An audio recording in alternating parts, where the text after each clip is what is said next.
Peace. Putin must think we were born yesterday, says Defense Secretary after claim Russian troops will pull out of Kiev. Vladimir Putin must think we were born yesterday, if he thinks Britain believes his troops are pulling out of Kiev, Defense Secretary Ben Wallace declared last night. The despot's henchman suggested he would fundamentally cut back military movements around the Ukrainian capital to build trust in peace talks. But experts think the discussions in Turkey are just an attempt to save face after his war machine was forced into a humiliating retreat. Russian billionaire Roman Abramovich appeared at the talks yesterday, seen for the first time since it was revealed he had been the victim of a suspected chemical attack. But defense sources last night warned lying Putin's offer to pull back from the north of Ukraine might be a ploy to buy time for his battered forces. Analysts said there were no early signs of movement, and Russian forces that had retreated appeared to be digging into new defensive positions. Meanwhile, Mr. Wallace, speaking from Bardufoss, Norway, as Britain prepared to deploy planes to track Putin's Arctic submarines, told The Sun, Russia must think we were born yesterday. Putin wants to crush Ukraine. It's what he said. He is having to face the reality that he has been unsuccessful. I think the Russians are looking for an off-ramp, but they're trying to package their position of weakness as a position of strength. Judge Russia on its actions, not words, because there's a big gulf between the two.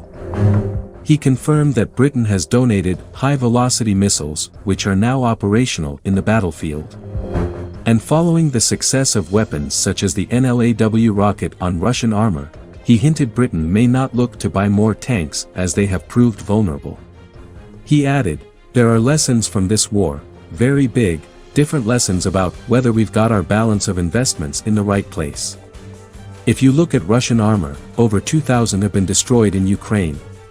That's a lot of armor taken by handheld weapons systems. The peace talks are being hosted by Turkish leader Recep Tayyip Erdogan at Istanbul's Dolmabahce Palace.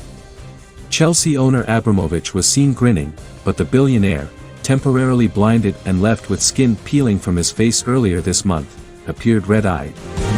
He looked older than his 55 years and, at one point, struggled to adjust headphones delivering translation after taking his seat. His role is believed to be crucial, acting as Putin's middleman. One theory is the poison attack was meant to warn him, and other oligarchs, not to cozy up too much with Ukraine. 2 Ukrainian delegates also suffered the effects of the mystery toxin after meeting in Kiev on March 3.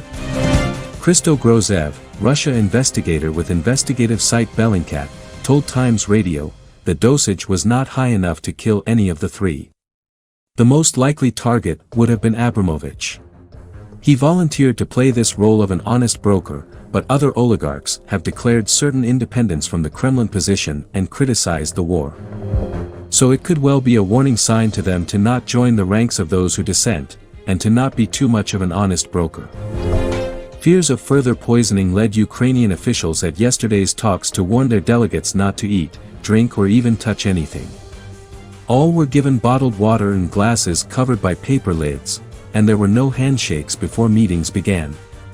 Britain is planning a donor conference at the end of the week to get more weapons for Ukraine. However, if peace talks do progress, they could open the door for a face-to-face summit between Putin and Ukraine's President Volodymyr Zelensky. He has told his team to propose Swiss-style neutrality, and a pledge not to join NATO, in return for security guarantees. The proposals would also include a 15-year consultation period on the status of annexed Crimea, but could not come into force until a complete ceasefire is confirmed. Ukraine is further insisting that Russian troops withdraw to their positions before the February 24 invasion. But Putin is still thought to be determined to grab the besieged port city of Mariupol to seize a land corridor between Donbass and Crimea. He would then battle to hold on to the stolen territory in peace talks. Last night, Ukrainians greeted news of a retreat with distrust, as Putin's forces continued to pound the south and east, including Mariupol itself. A soldier recorded on the Black Sea's Snake Island telling Putin's invaders, Russian warship, Go F*** yourself, has been released by his captors. Ukraine's defense ministry declared, Roman Hrybov returned to Cherkasy region. Glory to the hero.